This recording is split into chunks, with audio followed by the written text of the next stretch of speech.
আজি এটা জনবহুল ঠাইত আহিছো একদম লখিমপুৰ টাউনৰ মাছ মজিয়াত আজি অনুষ্ঠান কৰিম বুজিছে আজি সংগীত এনেকুৱা গাব লাগিব মানুহৰ হৃদয় যাতে চুই যায় গম পাইছে গতিকে আজি অনুষ্ঠানভাগ আমাৰ সুন্দৰকৈ আগুৱাই নিম বুলি আমি আগবাঢ়িছো বহুত মানুহ আমাৰ লগত আজি জড়িত হৈছে অজস্ৰজন যেহেতু তেওঁলোকে দেখা নাপায় প্ৰথমতে যিকোনো অনুষ্ঠানত কিমান মানুহ আহিছে কি আহিছে সকলোবিলাক মই কৈ দিওঁ আৰু সেইবাবে বুবুলাক প্ৰথমতে মই কৈ লৈছো যে আজি আমাৰ অনুষ্ঠানত অজস্ৰজন মানুহ আহিব বা আহিছে এতিয়া ইতিমধ্যে মানুহ আছে বহুত আৰু এই আমাৰ বাইদেউ বেবী বাইদেউ গামোচাই ধন্যবাদ জনালো আৰু এয়া আমাৰ বুবুলা গতিকে বুবুলাই মোৰ মূল সহযোগী যিকোনো সংগীতৰ মাত বহি গৈছে সকলোৰে কিন্তু তথাপিতো থমকি যোৱা নাই এয়া বুবুলাকো এখন গামোচাৰে সম্বৰ্ধনা জনাইছে ধন্যবাদ বেবী বাইদেউলৈ এ হল মানুহৰ মৰম এ হল মানুহৰ আদৰ ভাল লাগিছে এটা ঠাণ্ডা পৰিৱেশত আমি অনুষ্ঠান কৰি আছো খুবেই এটা সুন্দৰ পৰিৱেশ মানে বুজাবলৈ ভাষা নাই আমাৰ এই সংগীতৰ যাত্ৰা এতিয়া গৈ গৈ সমগ্ৰ অসমবাসীৰ বাবে এটা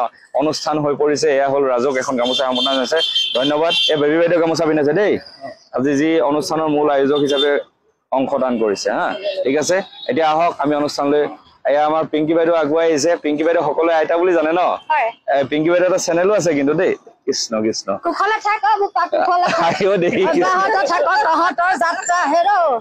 খুব মানে ধেমেলীয়া তেখেতৰ মানে ক'বলৈ ভাষা নাই কালিৰ পৰা আমাৰ হোটেল চোটেল দেখুৱা মেলা চব এই পিংকি বাইদেউ কৰি আছে অনুষ্ঠানৰ আৰম্ভণিতে এনেকৈ বহুজনে খাদ্য বস্তু লৈ আনিলে আমাক খুৱাবলৈ আৰু বহুতে আগুৱাই আহিলে বাকীবোৰ অনুষ্ঠানৰ দৰে এনেদৰে গামোচা পিন্ধাবলৈ অজস্ৰজন গোট খালে লখিমপুৰ টাউনত বহুতে ভাল লাগিছিল বহুত মানুহে এনেদৰে অনুদান আগবঢ়াবলৈ আৰম্ভ কৰিলে অনুষ্ঠানভাগ আৰম্ভণিৰ পৰা মানুহ কেৱল মানুহে আহি আছে এনেদৰে আহি আছে বহুত মৰম পালোঁ লখিমপুৰ এই অনুষ্ঠানভাগত লখিমপুৰ টাউনবাসীয়ে বহুত আমাক সহযোগ কৰিলে আৰু এনেদৰে বহুজন গোট খালে জনসমাগম ঘটিবলৈ ধৰিলে ইপিনে ট্ৰেফিক জামো লাগি গৈছিল কিন্তু সকলো পুলিচ প্ৰশাসনে মেনেজ কৰি ল'লে সঁচাকৈ ধন্যবাদ জ্ঞাপন কৰিছোঁ লখিমপুৰ টাউনৰ পুলিচ প্ৰশাসনলৈ তাৰ জনসাধাৰণলৈ গতিকে এনেদৰে বিভিন্ন ধৰণে মানুহ আহিছে বিভিন্নজন মোৰ অনুৰাগী আহিছে অনুৰাগীসকলক মই চিৰদিন মনত ৰাখিব লাগিব এই অনুৰাগীসকলৰ মৰম মই কোনোদিনে পাহৰিব নোৱাৰোঁ নিজৰ কাম বন সকলো বাদ দি এনেদৰে আগুৱাই আহিছে মিষ্টাৰ বিটু এই যাত্ৰাত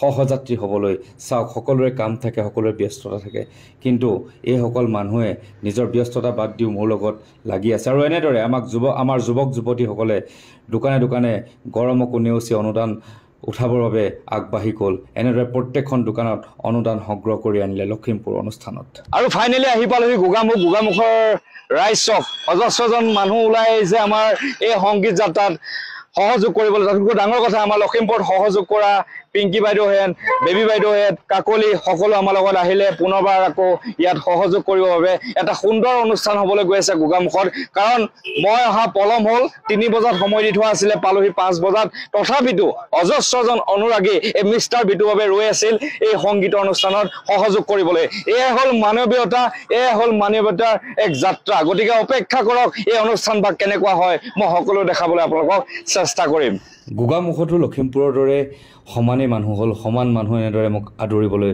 ওলাই আহিলে এইজন ল'ৰা তোমাৰ এজন মিচিং সম্প্ৰদায়ৰ যুৱক ন তোমাৰ নামটো যোগানন্দ দলে এই যোগানন্দ দলে হাতখন আজি কিমান দিন ধৰি বিকল হৈ আছে 2 বছৰ ধৰি বিকল হৈ আছে কিন্তু এতিয়া অপেক্ষা কৰি আছে মিষ্টাৰ বিটুৰ বাবে এই বিকল হাতখন সবল কৰি দিব লাগে কাৰণ ইয়াৰ আগত মই 2জনকৈ ল'ৰা চিকিৎসা কৰি সবল কৰিছো সেইবাবে মোৰ বাবে আশা কৰিছে এই আশা ভৰসাতে সৃষ্টি হৈছে মিষ্টাৰ বিটু এই দুৰ্ভগীয়া সকলৰ বাবে এটা অনুষ্ঠানলৈ গঢ় দিছে মিষ্টাৰ বিটুৱে মই এতিয়া যোগানন্দক মই কথা নিদিওঁ কিন্তু এটা কথা দিছো যিটো তুমি দেখিছা কপিলক মই ট্ৰিটমেন্ট কৰি আছো যদি সেই কপিলৰ ট্ৰিটমেন্টটো সফল হয় তেতিয়াহ'লে মই তোমাক চিকিৎসা সেৱা আগবঢ়াম অতি সোনকালে হ'ব মোৰ ওপৰত বিশ্বাস আছে নাই আছে গতিকে যোগানন্দ দলেক মই কথা দিলো এই গোগামুখবাসী যোগানন্দ দলেক মই এদিন নহয় এদিন তাৰ এই হাতখন সি লৰাব পৰা কৰিম এইখন হাত তোমাৰ লৰচৰ কৰিব নোৱাৰা ন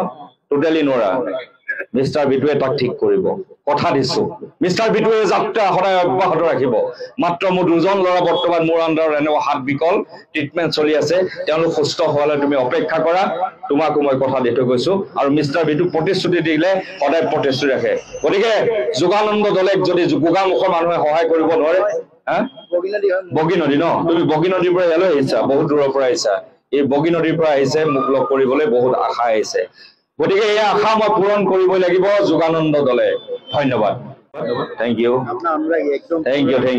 এই অনুৰাগী মৰমে মিষ্টাৰ বিটুক জীয়াই ৰাখে। এয়াই হ'ল মৰম, এয়াই হ'ল আৱেগ, এয়াই হ'ল মিষ্টাৰ বিটুৰ প্ৰতি থকা বিশ্বাস।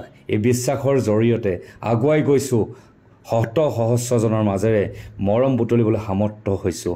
এই কষ্ট কৰিবলৈ মই ভক্ষেপ কৰা নাই, একমাত্ৰ অসমৰ ৰাইজৰ ছাপোৰ্টত। এতিয়া আমি ইয়াত আপোনাৰ গোগামুখৰ অনুষ্ঠান সামৰিলোঁ। এই দাদাজনে বগী নদীলৈ নিমন্ত্ৰণ দিছে, বৰদলনীয় নিমন্ত্ৰণ দিছে। তালৈ আমি যামগৈ, তাত অনুষ্ঠান অলপ কৰি পেলাই ঢকুৱাখানা যামগৈ। আৰু এইডোখৰ পৰা মোৰ দুখ লাগিছে, আমাৰ পিংকি বাইদেউক এৰিব লাগিব, তাৰপিছত আমাৰ কাকলিক এৰিব লাগিব। কাকলি ধন্যবাদ জনালো, ভালকে থাকিবা, ধুনীয়াকে থাকিবা। আৰু আমাৰ সংগীতৰ যাত্ৰা যাব লাগিব। আৰু বেবী বাইদেউকো ইয়াৰ পৰা বিদায় দিলো। বহুত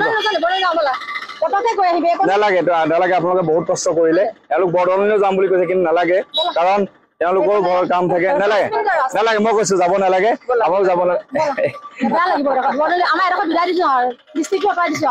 তেওঁলোকে মানে ইমানেই মৰম। চাওক, তেওঁলোকে লখিমপুৰৰ পৰা একেবাৰে বিদায় দিবলৈ আমাক তালৈ যাব বিচাৰিছে। আৰু আমাৰ পংকজ কেনি গ'ল? পংকজ কেনি গ'ল? আৰু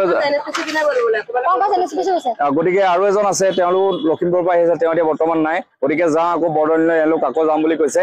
সঁচাকৈ মোৰ ভাগ্য বুলি কৈছো এনেকুৱা সহযোগিতা পাই। এতিয়া বলক বৰদলনী অনুষ্ঠান কৰোঁগৈ। এতিয়া আহি পালোহি বৰদলনী। এইটো মানে কোনো ধৰণৰ অনুষ্ঠানৰ প্লেনিং নাছিলে, কিন্তু এজন মানুহৰ সাহসত আহিলো।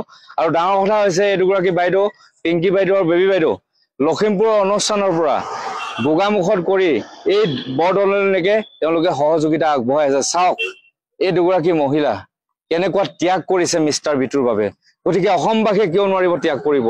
লগতে ধন্যবাদ জনাইছো দাদা এজনক, আৰু এজন আহিছে দাদা আমাৰ মোক সহযোগ কৰিবলৈ এজন।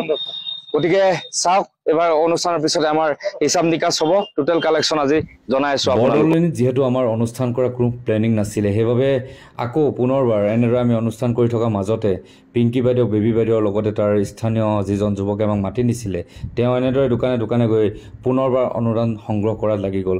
এটা কথা ভাল লাগিলে, বৰদলনীৰ যিসকল দোকানী তেওঁলোকে হাঁহি মুখে অনুদান আগবঢ়াইছিল, তেওঁলোকৰ মনৰ খুচিমতে অনুদান আগবঢ়াইছিল।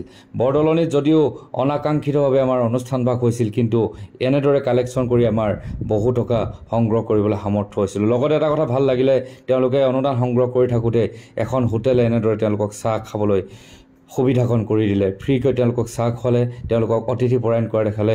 ধন্যবাদ জনাইছোঁ বৰদলনীবাসীক এই সহযোগিতাৰ বাবে। আমাৰ সেই সময় আহি পালেহি, বৰদলনী আমি অনুষ্ঠান শেষ কৰিলোঁ। এইসকলে এই পৰ্যন্ত কাম কৰি আছে। দাদাই হাতে হাতে পাত্ৰ লৈ মানে খুজিবলৈ গ'ল, দোকানে দোকানে। এই পিংকি বাইদেউ গ'ল, বেবী বাইদেউ গ'ল, চাবিৰ গ'ল, আৰু আমাৰ বৰদলনী দাদা আৰু এজন গোগামুখৰ পৰা অহা দাদাজন গ'ল। আৰু এজন ভাইটি এপিনে দেখাই দিয়ে, এই ভাইটিজনো গ'ল।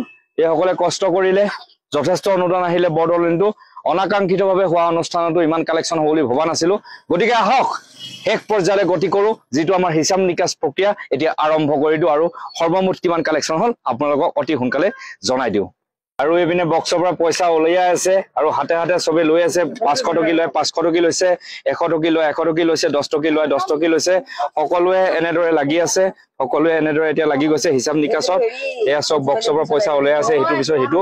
গতিকে চাই থাকক কিমান সৰ্বমুঠ কালেকশ্যন হ'ল, আপোনালোকে অতি সোনকালে গম পাই আছে। আমাৰ হিচাপ কৰা সম্পূৰ্ণ হৈ গ'ল, আৰু মই হিচাপ কিমান হ'ল তাত আগত জনোৱাৰ আগত মই অন্তৰৰ পৰা শ্ৰদ্ধা নিবেচিছোঁ পিংকি বাইদেউলৈ। কালি ৰাতি হোটেল দেখুওৱাৰ পৰা আজি ৰাতি এই 8 বজালৈকে আমাৰ লগত আছে। মই ধন্যবাদ জ্ঞাপন কৰিছোঁ অন্তৰৰ পৰা বেবী দাস বাইদেউলৈ। তেওঁক আজি ৰাতিপুৱা 9 বজাৰ পৰা আমাৰ হোটেলৰ পৰা অনাৰ পৰা ধৰি বৰ্তমান 8 বজালৈকে আমাৰ লগত আছে। মই ধন্যবাদ জ্ঞাপন কৰিছোঁ বৰদলনী দাদাজনলৈ।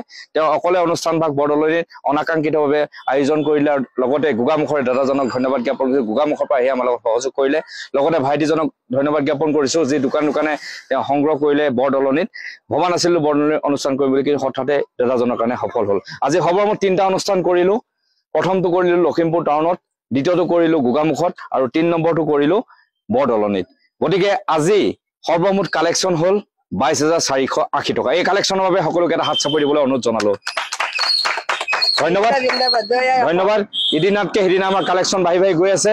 গতিকে অসমবাসীয়ে গৌৰৱ কৰক যে আমাৰ যাত্ৰা যিমান কালেকশ্যন বাঢ়ি গৈ আছে, সিমানেই আমাৰ যাত্ৰা সফলতাৰ শিখৰত বগাবলৈ আৰম্ভ কৰিছে। সমগ্ৰ অসমবাসীয়ে ছাপোৰ্ট কৰিছে। এই দুগৰাকী নাৰীক সমগ্ৰ অসমবাসীয়ে চেলুট দিয়ক আৰু ভিডিঅ'টো ইমানে শ্বেয়াৰ কৰক যাতে এই দুইগৰাকী নাৰীয়ে ত্যাগী হিচাপে প্ৰতীক হিচাপে জিলিকি ৰাখক অসমৰ পটভূমিত। তাকে কামনা কৰি বিদায় মাগিছো। ধন্যবাদ।